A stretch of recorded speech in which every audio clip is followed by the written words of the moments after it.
Yeah, it helps me not have to look at you as much, and I can't really see very well. Mm-hmm. How is your vision? Actually, weirdly good. Is True story. I was so afraid as a young man that I would have bad vision that I memorized the eye chart, and I think the 2020 line was DEF POTEC. Sure, it was. And the 2010 line was PEZOLCFTD on the standard eye chart, with the big E on it. Uh-huh. And then the doctor started asking me, like, what is this word down here? And it was like in yellow, and it was like a drug name because it was like a prescription drug chart. And I told him, he's like, dang. So I have weirdly good vision. Now, as I've aged, I think it's gotten worse, but I have really good vision. I don't wear contacts or glasses. There was a point a couple of years ago. I mean, I think I had glasses when I got glasses when I was in the 5th grade. I wore glasses off and on all through school until I got to college, and I just stopped wearing them. And, my vision is not poor enough that I have to wear them. I mean, I can read hi, hey, sorry. There's a group of you watching us. Hello and welcome to All the Best Words. My name is Matt Murphy, and I say all the best words. My name is Cameron Smith, and I write all the best words. And this is All the Best Words. I know words. I have the best words. This is All the Best Words with Matt Murphy and Cameron Smith.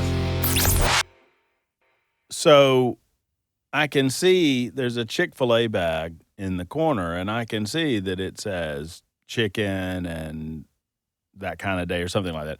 But I know that my vision's not very good. But I came to a point a couple of years ago where I was standing in the kitchen and I was trying to read some sort of directions on a bottle, and I actually verbalized, and I immediately, I regretted it. I said, why are they making the words so much smaller on these bottles than they used to?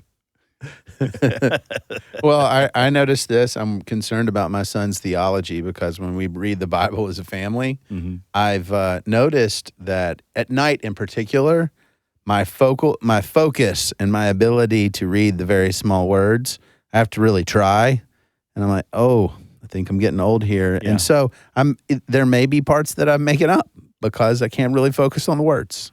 But at the same time, every other person's readers that I borrow, if you're like in a social situation and somebody yanks out some readers to read the menu or something in a restaurant, every person's readers work for me. But every pair of readers I've ever bought don't.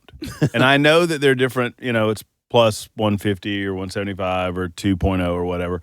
And so I ask the people, this has happened multiple times where I've said, "Ooh, these are great. I can see so much better this menu.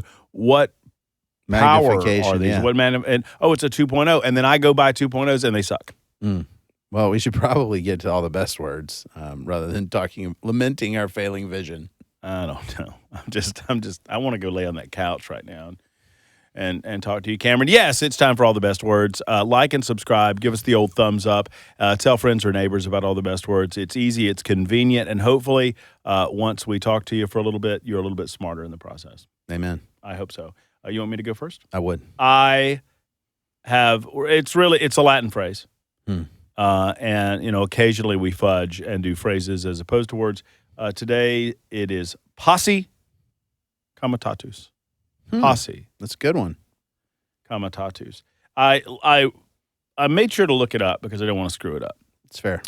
The POSSE COMITATUS Act is a United States federal law that generally prohibits the use of the military, including the National Guard, to enforce civilian law within the United States.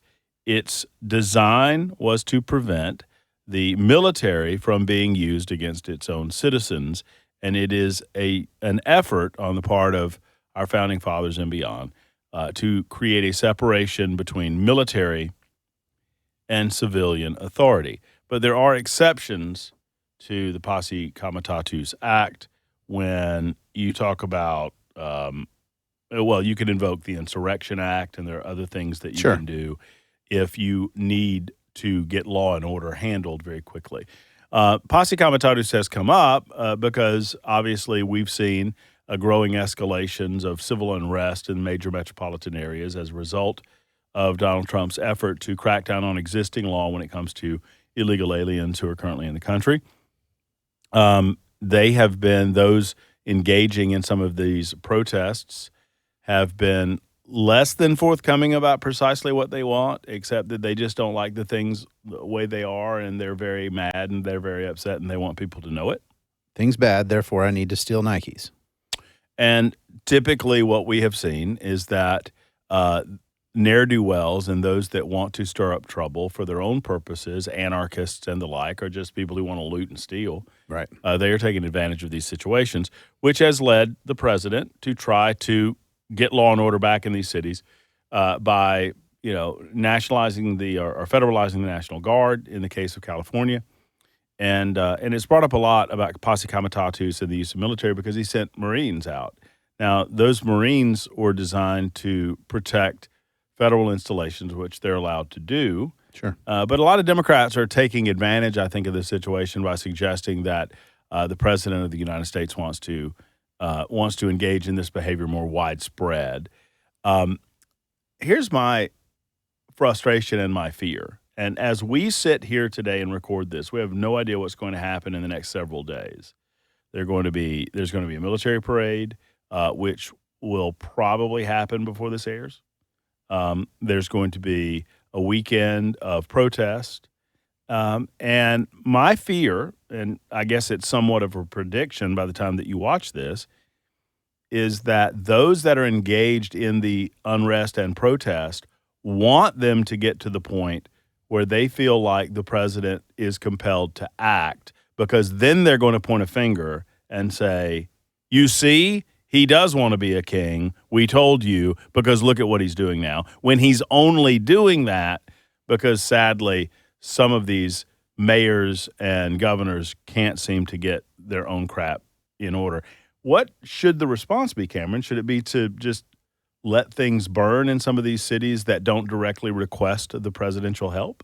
To a degree, yes. I actually think that's the right course of action. I mean, Posse Comitatus is pretty serious. I believe it was under the Rutherford B. Hayes administration when that act was created. But the whole point is we want to avoid a situation where you have the military, which is quite serious and quite powerful, handling civil matters. Are not trained, by the way. The level of training, it's a different deal. Their rules of engagement in a foreign theater are much different than, say, police in a locality, right? And so we want to be real careful anytime we're engaging the most powerful military on earth with respect to American civil anything. That said, some of these blue state mayors and governors just need to learn a lesson. That if you want to tolerate poor behavior and let your cities burn, you bear the consequences. And if you want to ask the federal government for help, then you should ask them.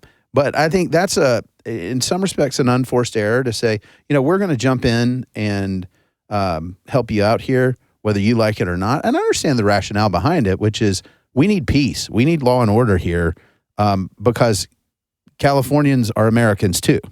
And there's a portion of that state that's very conservative. Yes. Yeah, and they're begging for law and order. Help. Yes. And my point is we have a federalist system of government for a reason.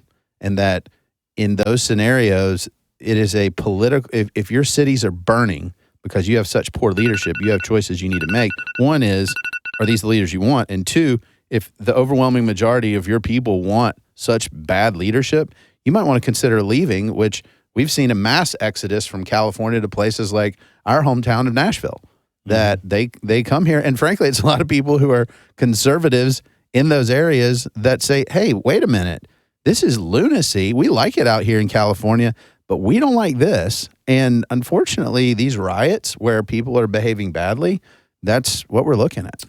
Posse Comitatus, which is also very, very fun to say with your family and friends. That's my word. Yeah, my word's one that we use all the time, but I think we need to talk about it in a little more depth. Politics. So I feel about the Justice Department about like I feel about the Department of Defense, that what President Biden introduced with a lot of his political things that the Secretary of DOD has now said, we're taking these DEI things and getting them out. This woke stuff, getting it out. I applaud that because I believe that the military needs to be neutral. It does not need to be engaged in politics because it's there to protect all Americans. It's there to, if necessary, wage war. And it's not a partisan war. If we're Americans, it's our war. It's our defense. And we need to be real clear about that. And that's a longstanding tradition. And Trump had a rally at Fort Bragg, and there's reports that have come out that it was basically, hey, you know, if people don't like, if officers don't like President Trump, they don't have to come. They can get a stand-in. Oh, hey, we want these type of soldiers and this optics. He's the commander-in-chief, and that really does matter. But the military should not be a backdrop for political rallies. I feel pretty strongly about that. If you want to go there and talk about how we support our troops and what we're doing, be my guest. But when you've got folks really politically engaged again with the military as an engagement, that's what we wanted to get rid of with the Biden administration. We shouldn't do it in a different administration in a different direction. Do the parades bother you? Does it bother you? Yes. If I'm honest, the parades are what I see from inferior militaries around the world. North Korea being an example, Russia, they feel a need to show their military might. We have the military might. We don't have to show it. Well, but are you not putting motivation? I mean, are you not placing? I feel like those that are bothered, they're deciding what the motivations behind the parade would be, right? Because I mean, we don't seem to mind Veterans Day parades because the motivation is determined to be earnest, that we're genuinely trying to honor our veterans. But Veterans Day parades are largely parades where there's marching bands and veterans and pretty common. Military vehicles. Also a federal holiday. I mean, you've got these things out there. The difference in this type of scenario, when you have a military procession in the Capitol, we do have analogs for these. We have seen these. And our military is the greatest in the world. And we should support them and be there. But we don't really need to flex. Our flex is our military. I mean, just to push back on that, we should support them except to honor their 250th birthday. Yeah, we've had consistent honoring of the Army's birthday, and the various branches all have birthdays, and we celebrate those. Members of those branches celebrate those. But just do it quietly. And don't gather this is together. A unique, and again, optics do matter.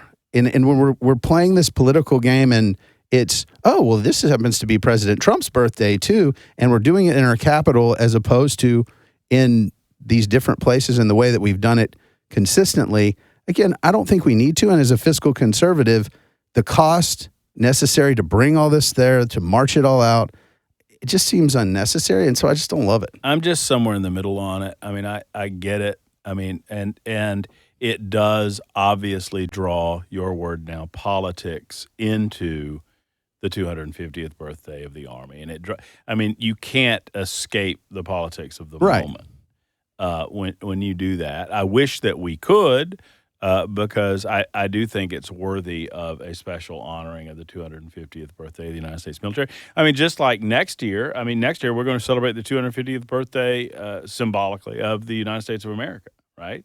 It'll be 2026, 250 years after 1776 and the signing of the Declaration of Independence. So there should be a blowout. I feel like a big party. I think that's going to be there's going to be mega politics involved in that because Donald Trump's still going to be president of the United States, and a lot of political people on the left aren't going to want to come together as one country necessarily. But we can celebrate. That's a good example of we can celebrate our country's. I don't even know. It's not a bicentennial. I don't even know what that is. But 250 years is a long time. Long time. And we should do it around the country and say, hey, isn't it great? We can be Americans. I love that. There's a very specific thing about a military parade in the Capitol that makes my skin crawl. And again, am I going to lose sleep over it? No. But as you and I have talked about, and we've on previous episodes articulated, we're going to be in a situation where this is going to be a target for protesters, for people that know there will be a lot of cameras there. and are going to try to have their moment to point out that this is authoritarian and this is all. So even if the intentions are positive, even if everything goes off without a hitch, that the narrative is going to be cast, and we know what it's going to be. A 250th anniversary is commonly referred to as a semi-quincentennial. Doesn't have a nice ring to it. Commonly referred to. I mean, you hear it every day. Yeah. As a semi-quincentennial. Yeah. It can also be called a sesquicentennial. The term semi-quincentennial is derived from half of 500. We should just go with 250. 250. 250. One way or the other, we're out of time. I don't know what those numbers tell us, but we're done here today. Like, subscribe. We thank you for being a part of All the Best Words. Make it a part of your family. We thank you. And that's it. See you. Goodbye.